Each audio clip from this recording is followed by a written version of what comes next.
ये सारी चीज़ें आपको पहले से ही सीख के आनी पड़ेंगी, हैबिट्स डेवलप करके आनी पड़ेंगी और आपको पहले से इन चीज़ों के बारे में पता हो और जो जो गलतियां स्टूडेंट्स करते हैं वो आप ना करो। Hey guys, this is Gursahib and welcome back to my channel. I hope you all are doing very well. So if you are planning to come to Canada as a new immigrant, either as an international student or as a permanent resident, this video is going to be very useful for you because in this video we will be talking about the things which you should consider learning before coming to Canada.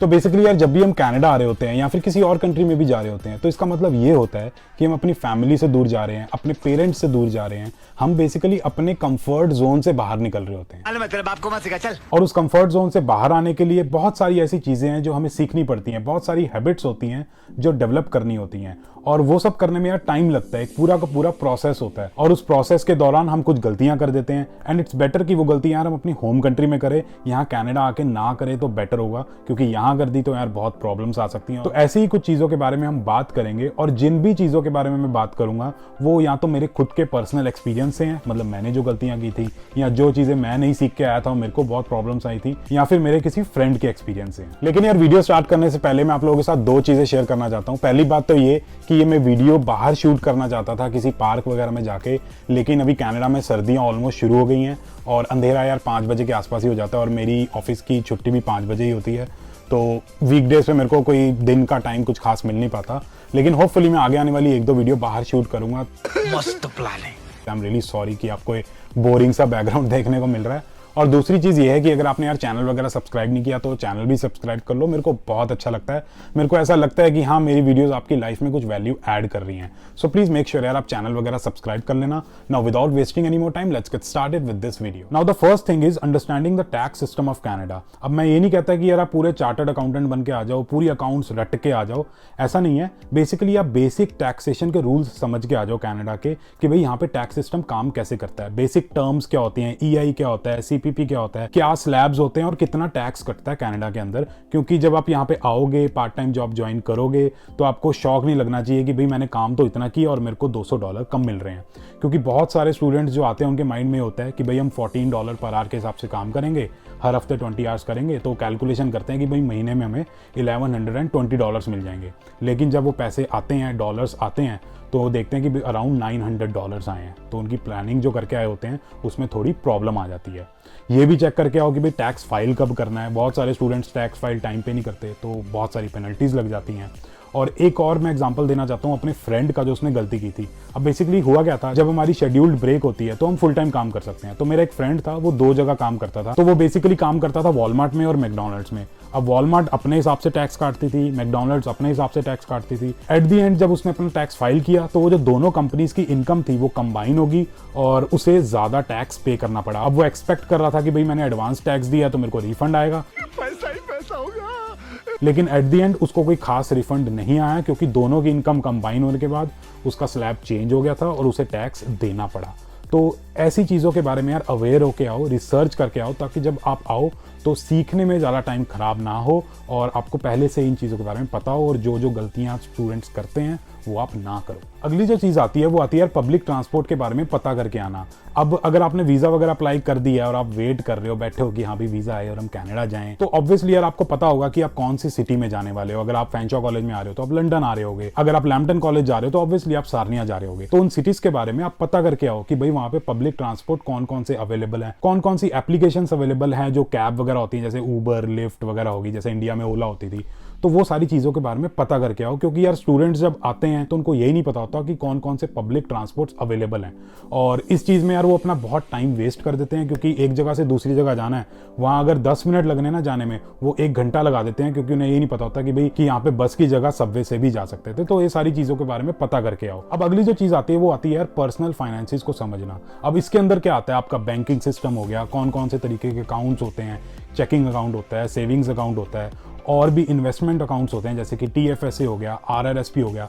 अब फिर से मैं ये बोलूंगा कि ये नहीं है कि आप एक्सपर्ट बन के आ जाओ और आप दूसरों को एडवाइस देने लग जाओ, ऐसा नहीं है। आप इनके बारे में पढ़ के आओ कि भाई ये होते क्या हैं, तो आपको पता होगा कि हाँ भाई मेरे को यहाँ पे पैसे डालने हैं, यहाँ पे नहीं डालने हैं, सबकी एडवांटेजेस डिसएडवांटेजेस सारी चीजें देख के आओ। और साथ के साथ यार मेरी तरफ से एडवाइस रहेगी कि अपना बजट बनाना सीख के आओ, एक हैबिट डेवलप कर लो इंडिया में ही कि आपको महीने का बजट बनाना है और you have to stick to your budget. तो जितना उसमें खर्चा लिखा है उतना ही करना है, क्योंकि यार जब आप यहाँ पे आओगे एज अ स्टूडेंट बहुत सारी डिस्ट्रैक्शंस होती हैं, बहुत सारी लुक्रेटिव थिंग्स होती हैं जिन पे हम खर्चा कर सकते हैं। और यहाँ का सिस्टम भी बहुत इजीली अलाउ करता है कि आप iPhone 13 Pro प्लस ले लो, मस्टैंग ले लो, डॉज चैलेंजर ले लो, ये सारी चीजें ले लो। लेकिन किस तरीके से आपको अपने आप को कंट्रोल करना है, नीड्स और वांट्स में डिफरेंस समझना है, ये सारी चीजें आपको पहले से ही सीख के आनी पड़ेंगी, हैबिट्स डेवलप करके आनी पड़ेंगी।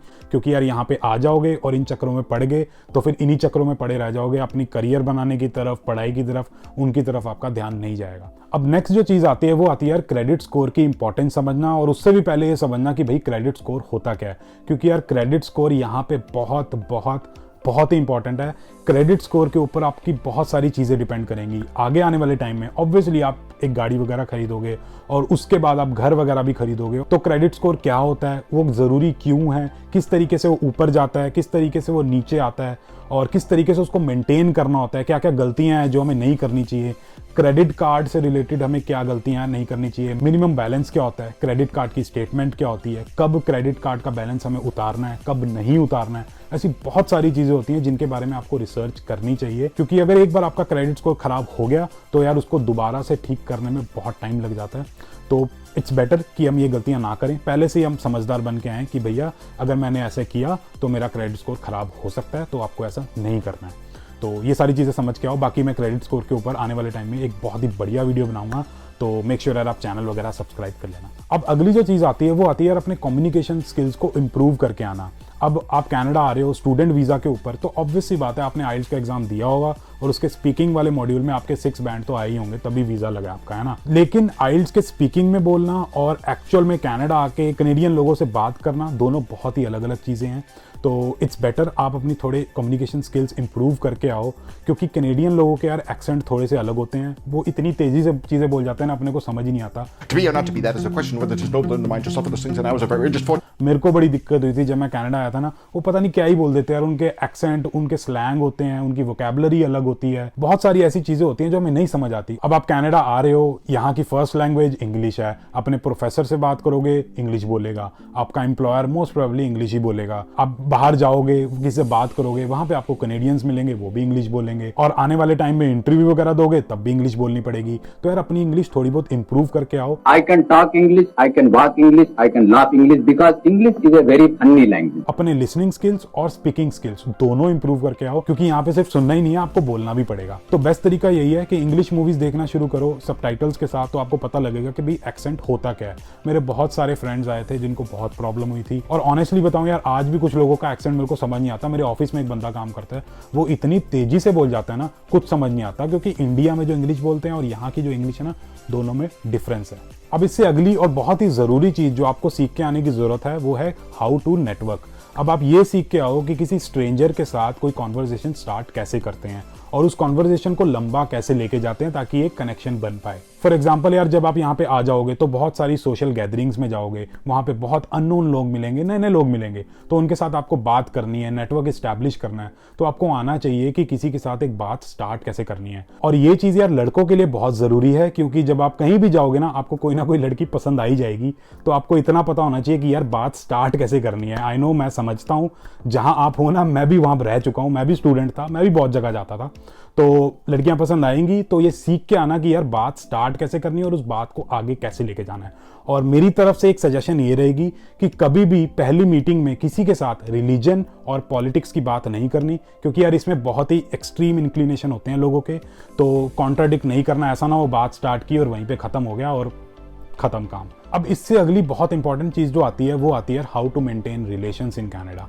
अब मेरा ये मानना है कि यहाँ पे जितने भी आप लोगों से मिलोगे, जितने भी आपके फ्रेंड्स बनेंगे, they will be your family for the life time, क्योंकि वो आपकी कनेडियन फैमिली का एक पार्ट होंगे। तो आप सीख के आओ कि किस तरीके से आपको एक रिलेशन किसी के साथ बनाना है। उस टाइप का रिलेशन नहीं, हर चीज वो नहीं होती। एक नॉर्मल रिलेशन जैसे कि दोस्त वगैरह होते हैं, वो किस तरीके से बनाना है और किस तरीके से वो मेंटेन करके रखना है। फॉर एग्जांपल मैं अपने पर्सनल एक्सपीरियंस से आप लोगों को बता देता हूँ। जब आप यहाँ पे कनाडा में आओगे as a student, most probably आप इकट्ठे एक घर के अंदर रहोगे। अब ऐसा तो है नहीं कि सबकी थिंकिंग सेम होगी, कॉन्ट्राडिक्शंस होंगे, डिसएग्रीमेंट होंगे। तो जब आप किसी से बात करोगे तो ये हैबिट डेवलप करके आओ, ये चीजें सीख के आओ कि किसी के साथ डिसएग्री कैसे करना है, ताकि एक आपकी हेल्दी कन्वर्सेशन भी हो जाए और सामने वाले को बुरा भी ना लगे। और साथ के साथ ये भी सीख के आओ कि किस तरीके से लाइफ में डिप्लोमेटिक होना है, क्योंकि ये चीजें भी यार बहुत जरूरी हैं। अब लास्ट जो चीज़ है यार, वो तो सबसे इंपॉर्टेंट है, वो तो आपको सीख के आनी ही है। अगर आप नहीं आओगे और जब यहाँ आके सीखोगे तो आपका बहुत टाइम वेस्ट होगा और आपको बहुत ही अनप्रोडक्टिव फील होगा। सो इट्स बेटर आप इंडिया से सीख के आओ, एटलीस्ट वहाँ से स्टार्ट करके आओ, ताकि आपका यहाँ पे आके ज़्यादा टाइम खराब ना हो। और वो चीज़ है घर के कामकाज करना। अब उसके अंदर आता क्या है, आपकी कुकिंग आ जाती है, क्लीनिंग हो गई, लॉन्ड्री करना हो गया, कपड़े प्रेस करना हो गया, डस्टिंग करना हो गया, अपनी बेडशीट टाइम पे चेंज करना, पर्सनल हाइजीन मेंटेन करना, बहुत सारी चीज़ें होती हैं और बहुत सारे स्टूडेंट्स ये नहीं करते। जब मैं कनाडा आया था ना, मेरे को कुकिंग का कुछ नहीं आता था, तो मेरे को यार बहुत प्रॉब्लम आई थी और मेरे पास दो ऑप्शन थे, या तो मैं बाहर से खा सकता था या फिर मैं घर बना सकता था। अब बाहर से खाने में प्रॉब्लम ये है कि यार बहुत महंगा पड़ता था, $12 की एक थाली आती थी और दिन में अगर 3 बार खाऊंगा तो सारी सैलरी तो वहीं चली जाएगी ना। और अगर घर पे बनाता था तो उसमें टाइम बहुत लगता था, क्योंकि आता तो कुछ नहीं था, तो 4-5 घंटे में एक सब्जी बनती थी, कभी खराब होगी फिर से दोबारा बनाई तो बहुत टाइम खराब होता था। तब मेरे को रियलाइज हुआ कि काश मैं कनाडा आने से पहले थोड़ा बहुत सीख लेता कि भाई सब्जी बनानी कैसे है, रोटी कैसे बनानी है, आटा कैसे गूंदना है, ताकि मेरा ज़्यादा टाइम खराब ना हो और मैं अपनी पढ़ाई पे और बाकी चीज़ों पे भी फोकस कर सकूं। और मेरी तरफ से आप लोगों को ये एडवाइस रहेगी कि वो जो क्विक रेसिपी वाले फूड होते हैं ना, जैसे कि पोहा हो गया, ऑमलेट हो गया, हेल्दी सैंडविचेस हो गए, ये सब बनाना सीख के आना और इनका टेस्ट भी डेवलप करके आना। क्योंकि यहाँ तो यार मम्मी होगी नहीं कि हाँ जी मटर पनीर बना दो, शाही पनीर बना दो, पालक पनीर बना दो, वो सब यहाँ होने नहीं वाला, खुद ही बनाना पड़ेगा। और कुकिंग के साथ साथ घर को क्लीन कैसे रखना है, बेडशीट टाइम पे चेंज करनी है, कपड़े प्रेस करने हैं, ये चीज़ें सीख के आना। मेरे को कुछ नहीं आता था यार, सीरियसली मैं ऑनेस्टली बताऊं, मेरे को इनमें से कुछ नहीं आता था। क्योंकि इंडिया में क्या होता था यार, जब हम कॉलेज जाते थे या ऑफिस जाते थे और जब वहाँ से वापस आते थे तो सारी चीज़ें हो रखी होती थी, क्योंकि मम्मी बैक एंड में ये सारा कर देती थी। यहाँ पे आप जैसा छोड़ के जाओगे, शाम को जब आओगे तो वैसा ही मिलेगा, तो खुद ही करना पड़ेगा। तो इट्स बेटर कि हैबिट डेवलप करके आओ, किस तरीके से चीज़ें करनी है वो करके आओ। क्योंकि अगर सफाई नहीं रखोगे ना तो यहाँ पे यार बहुत प्रॉब्लम आ जाएगी, बग्स आ जाएंगे, स्किन प्रॉब्लम्स हो जाएंगी, हेयर फॉल होना शुरू हो जाएगा, क्योंकि यार क्लाइमेट चेंज होता है और अपना ध्यान रखना पड़ेगा। क्योंकि अगर एक बार बीमार हो गए तो बहुत खर्चा हो सकता है, क्योंकि अभी स्टूडेंट वीज़ा पे हो ना, PR हो जाओगे तब मेडिकल फ्री है, स्टूडेंट वीज़ा पे मेडिकल फ्री नहीं होता। इंश्योरेंस भी होती है लेकिन उसमें भी एक लिमिट तक होती है। मेरे को भी यार ये चीज़ें बिल्कुल नहीं आती थी, मैंने भी यहाँ आके सीखी थी। मैं जिस घर में रहता था ना, वहाँ पे एक लड़की रहती थी, उसने मेरे को ये सारी चीज़ें सिखाई कि भाई खाना कैसे बनाना है, रोटी कैसे बनानी है। अब मैं बिल्कुल ट्रेंड हो गया हूँ, कोई भी रेसिपी बनवा लो, लेमन चिकन बनवा लो, राजमा छोले, रोटी बनानी है, पराठे बनाने हैं, लच्छा पराठा, सब कुछ बना लेते हैं।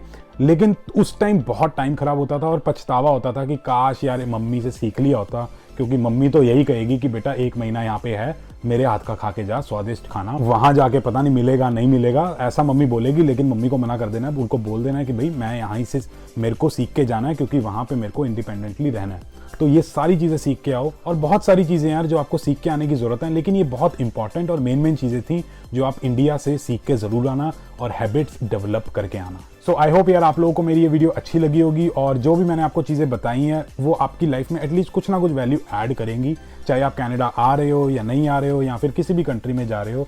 और बाकी वैसे अगर आपको मेरी वीडियोस अच्छी लगती हैं, कुछ भी इन्फॉर्मेशन आपको मिलती है, तो please subscribe to my channel. और इस वीडियो में जो भी आपको पार्ट अच्छा लगा, जो भी मेरी बात अच्छी लगी, उसको कमेंट करके मेरे को ज़रूर बताना, फीडबैक ज़रूर दे दिया करो यार, चाहे अच्छा हो या बुरा हो।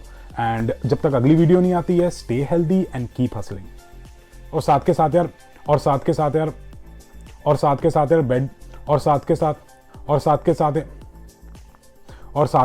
घर को